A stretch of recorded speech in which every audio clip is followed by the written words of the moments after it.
मेरे प्रिय दर्शकों नमस्कार। प्रिय दर्शकों, ऋषु ज्योतिष में मैं आपका दिल से बहुत स्वागत करता हूं और आपको बहुत धन्यवाद भी देता हूं कि आप मेरे वीडियो बड़ी उत्सुकता से देख रहे हैं। आशा करता हूं आगे भी देखते रहें।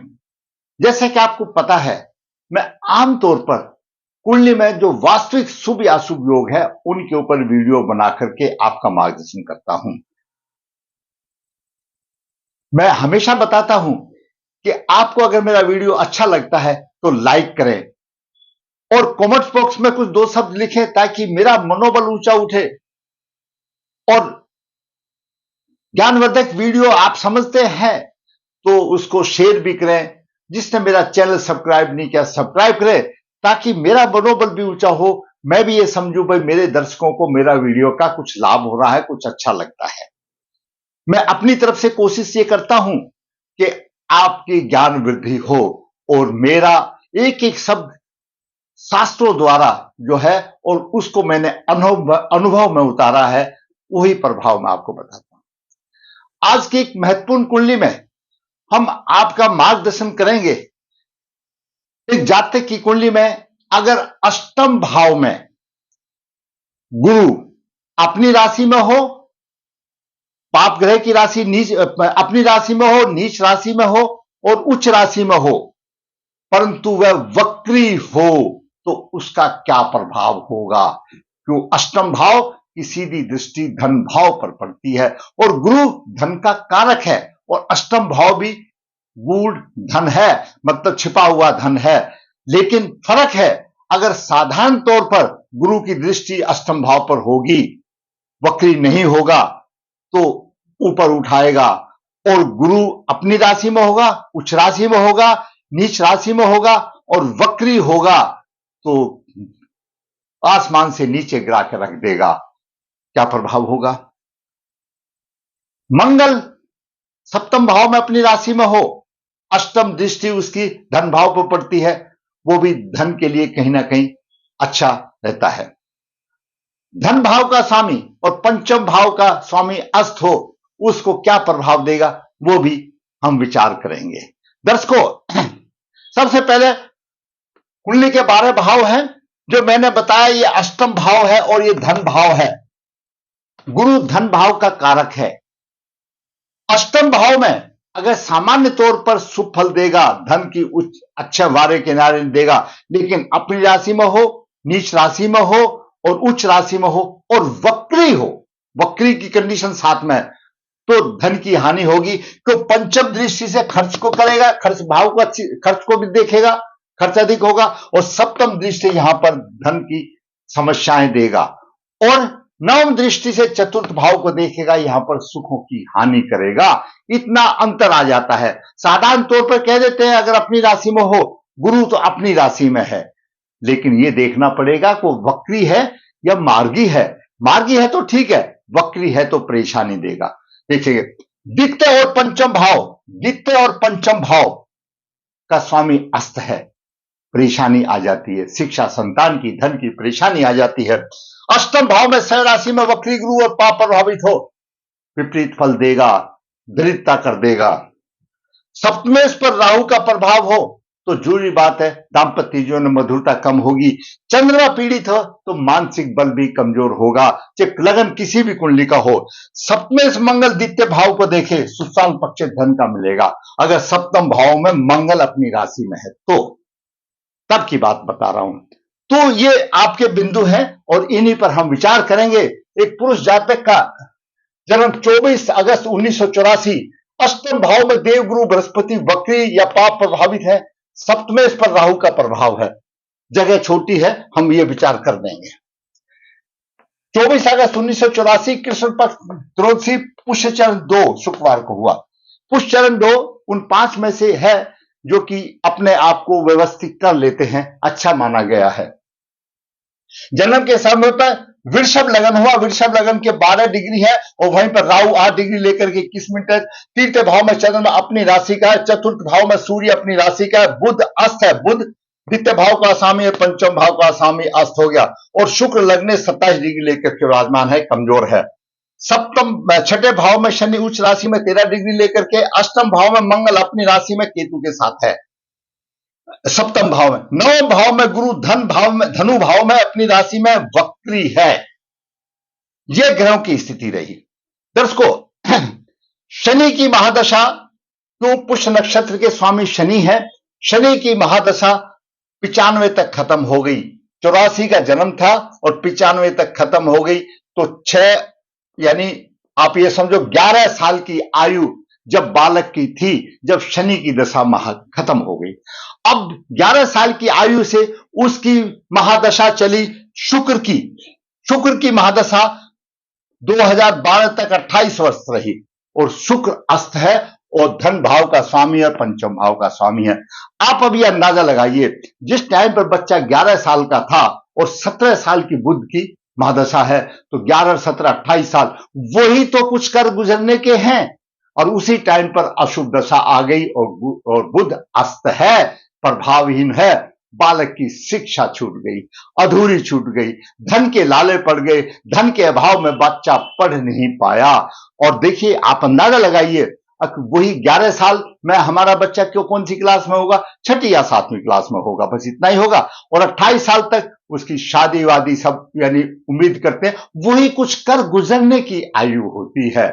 28 साल तक उसमें सभी कुछ हो जाता है, पढ़ाई भी हो जाती है, नौकरी भी हो जाती है, सब कुछ हो जाता है, लेकिन वही दशा खराब आ गई, बुध की दशा आ गई और बुध अस्त है, जो अस्त ग्रह फल देने में असमर्थ हो जाता है। तो दर्शकों, उसके बाद 28 वर्ष की आयु, 28 वर्ष तक, और बुध अस्त है, सुनहरा समय 28 वर्ष तक की आयु तक का ही होता था। वो सुनहरा समय ऐसे ही चिंता में ही डूब गया, अर्थ की वजह से, धन की वजह से, शिक्षा भी अधूरी रह गई, सारे काम अधूरे रह गए। दर्शकों,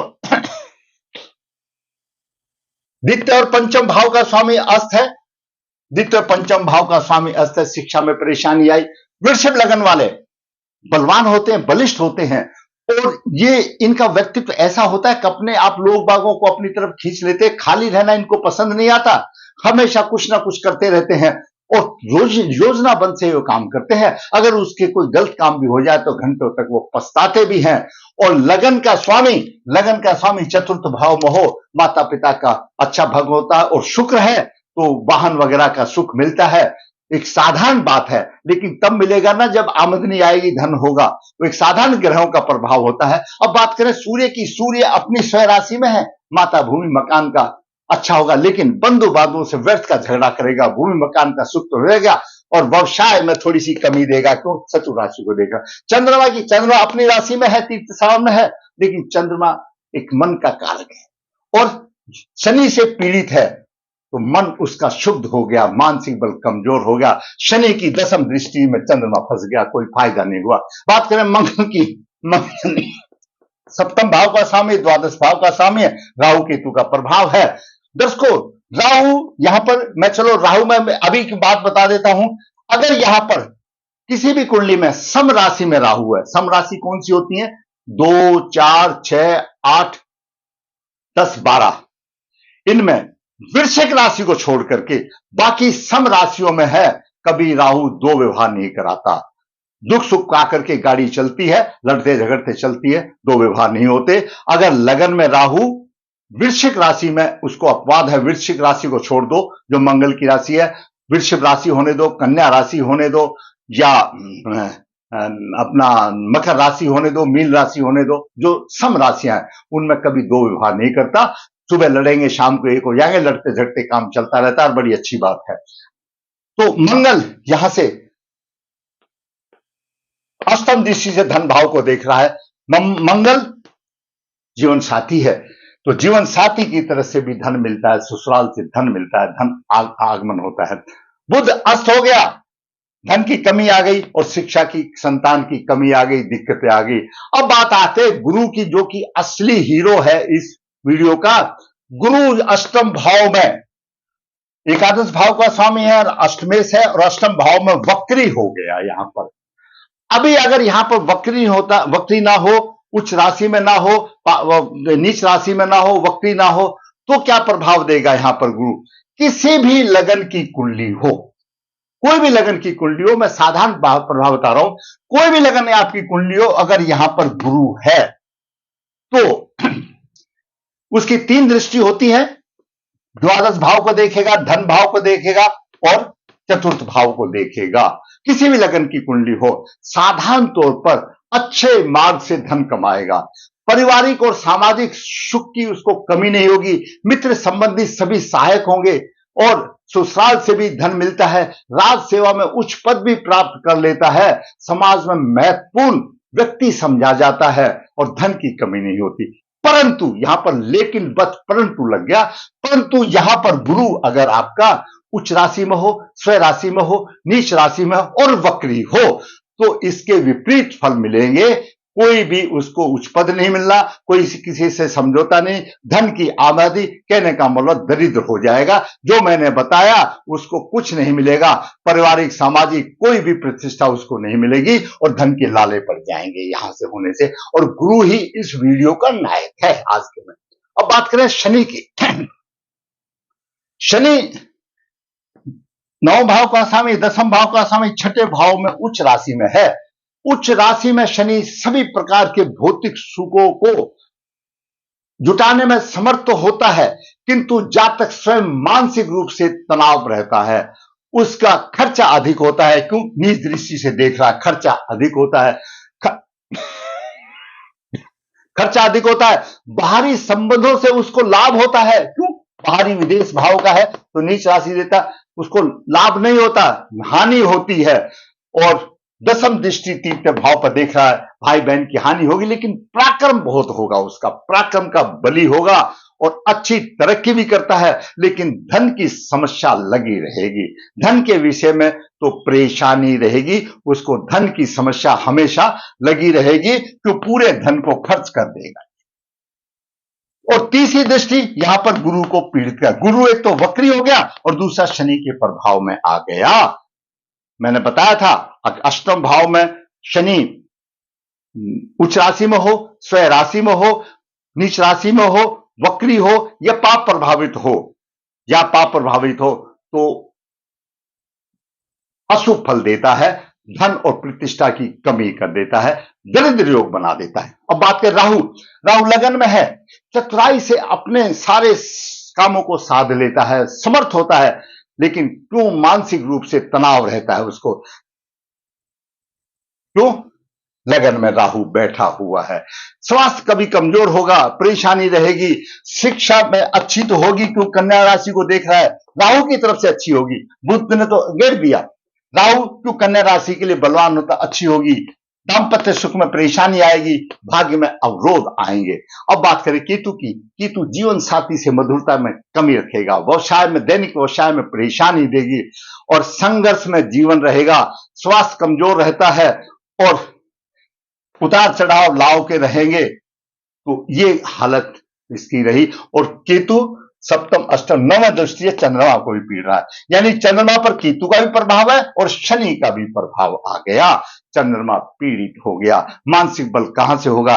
बोलता गुरुजी मैं क्या करूं, मेरे को इतनी चिंता रहती है, मैं कुछ नहीं कर पाता हूं, मुझे इतना डर लगता है, मैं कुछ नहीं कर पाता हूं। तो मानसिक बल रहा नहीं, मानसिक बल कमजोर हो गया उसका। केतु ने खा लिया और शनि ने खा लिया। केतु की 9वीं दृष्टि और शनि की 10वीं दृष्टि यहां पर आ गई। राहु केतु केंद्र में है, कालसर्प योग बन जाता है।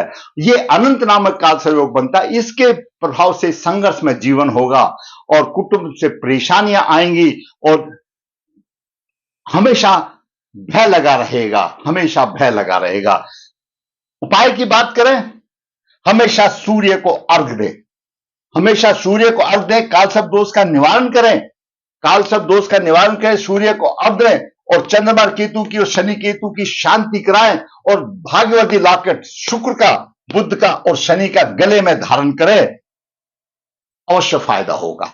जब समय मिलता है तो ये ग्रह क्यों आए, पूर्व जन्म के प्रभाव के कारण से आए, पूर्व जन्म के अशुभ प्रभाव से कारण आए, तो उसका प्रायश्चित कर लेना। नहीं तो इतना कर लिया आपने, भागवती लॉकेट धारण कर लिया, सूर्य को जल दे दिया, तो काफी आपको राहत देगी। राहु इतना खराब नहीं है, केतु भी इतना खराब नहीं है, यूं तो सारे थोड़े रहेंगे। मंगल है, अपनी राशि में है, छुटपुट मधुरता की कमी देगा, लेकिन ये जो गुरु के उपाय आपको करने पड़ेंगे, जो धनहीन बना रहा है, और बुध को छुटकारा छोड़ना पड़ेगा। आप ऐसा सोचते हो, अकबर जैसे अभी चलो उम्र हो गई, थोड़ा 40 साल का हो गया। दर्शकों, मेरा अनुभव है, अगर आपने भगवान आपको संतान देने से पहले आपने अगर अपने अशुभ योगों का उपाय कर लिया है, तो मैंने ये 100% देखा है, आपकी जो संतान आती है उसमें वो दोष उतना प्रबल पितृदोष नहीं आता। आता है वो अपने कर्म का लेके आता है। कोई भी ऐसा जातक, कोई भी ऐसा बालक, कोई भी मनुष्य ऐसा नहीं है जिसमें दोष ना हो, सभी में है। एक साधन होता है, एक थोड़ा सा प्रभावशाली आ जाता है। लेकिन जिसने संतान उत्पन्न होने से पहले दंपति ने अगर अपने दोषों का निवारण कर दिया है, तो उसको योग कारक संतान मिलती है। इसमें कोई सोचने की जरूरत नहीं, मैंने ये अनुभव में खूब देखा है। दर्शकों, मैंने होनहार पुरुष का, जिसकी आयु 40 साल की है, जो परेशान है, उसने हमारा वीडियो देखा, तो गुरुजी से हम बात करें, तो हमने उसको लाइन में लगा लिया, मार्गदर्शन किया। अगर आप सोचते हो कि मेरे जवानों का इससे अच्छा होता है, मार्गदर्शन होता है, भाई मैं कहूंगा लाइक करें, शेयर करें। अब देखते हैं, या तो दो ही चीजें, या तो अच्छा लगा खराब लिखा, तो भाई उसको लाइक कर दीजिए, अच्छा लगा है तो कमेंट बॉक्स में 2 शब्द लिख दीजिए, हाँ गुरुजी अच्छा मार्गदर्शन किया, धन्यवाद कर दिया, ताकि मेरा मनोबल ऊंचा बढ़ता है। जिसने चैनल सब्सक्राइब नहीं किया, मैं आपसे आग्रह करूंगा भाई चैनल सब्सक्राइब करें, ताकि आने वाली वीडियो आपको मिले और आपका मार्गदर्शन हो। धन्यवाद।